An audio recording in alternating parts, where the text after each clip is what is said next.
Isang magandang umaga po sa inyong lahat. Ako po ay nakikinig sa mga opening statement ng aking mga kasama.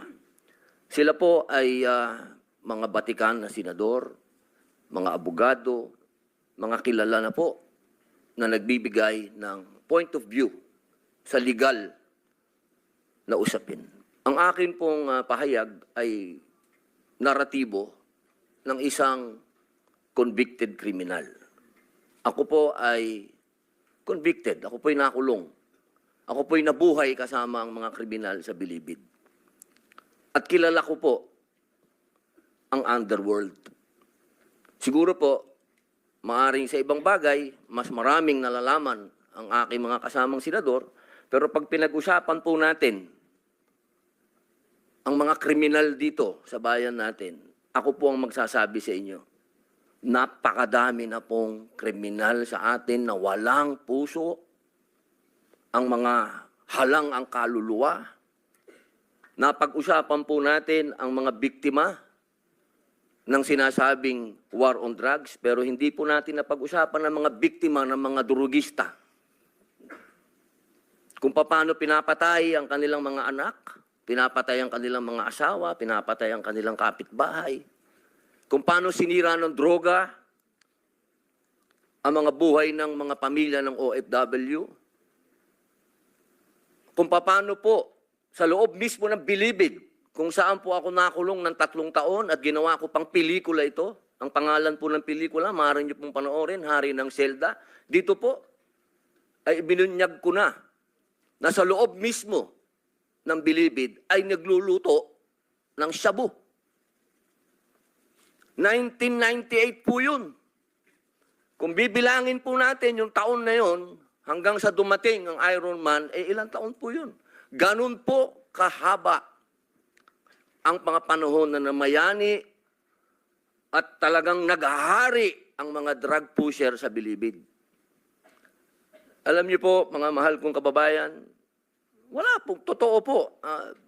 Ang kamatayan ng buhay ng isang tao ay yaan po ay bigay ng Diyos. Yaan po ay kayamanan, yaan po ay regalo sa atin ng Diyos. Pero, mga mahal kong kababayan, ang ating pong bayan ay nasa bingit ng napakalaking kapahamakan. Kung hindi po tatitindig ang ating kapulisan, kung hindi po tatayo ang ating mga law enforcement, tayo po ay tatalunin ng mga sindikatong nag-ahari na nagluluto na ng mga droga kung saan-saan. Mga mahal kong kababayan, ang datos po ang magsasabi na nung sa panahon ni Pangulong Rodrigo Roa Duterte, masasabi ko na po na natakot ang mga kriminal. Wala pa po siyang ginagawa. Doon lang sa commercial niya na last Christmas yun na to, natakot na ho ang napakaraming kriminal. Natakot na ho ang napakaraming durugista, napakaraming pusher ang nag-surrender. Wala pong nangyayari. Sa salita lang po yun. Mga mahal kong kababayan, kung sisisi natin lahat ang mga namatay dito sa administrasyon ni Rodrigo Roa Duterte, abay nagkakamali po tayo.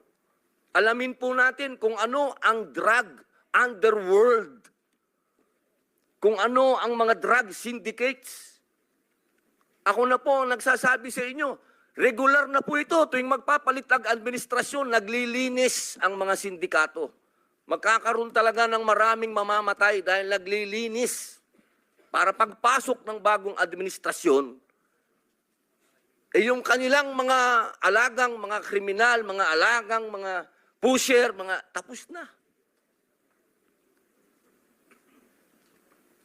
Sana po, sa usapin na ito, maging realistic po tayo, mga mahal kong kababayan. Kung kailan ba natin na ibalik sa mga kababayan natin ang kalsada. Nung panahon na yon, nagiinuman sa tabi, nakahubad, ang mga babae hindi makapaglakad, hindi ka makapaglakad ng may cellphone ka, aagawin ng cellphone mo, loob ng bahay mo, papasukin ka.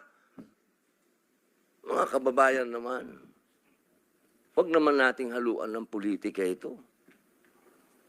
May mga bagay dito sa mundo na kailangan maging realidad tayo.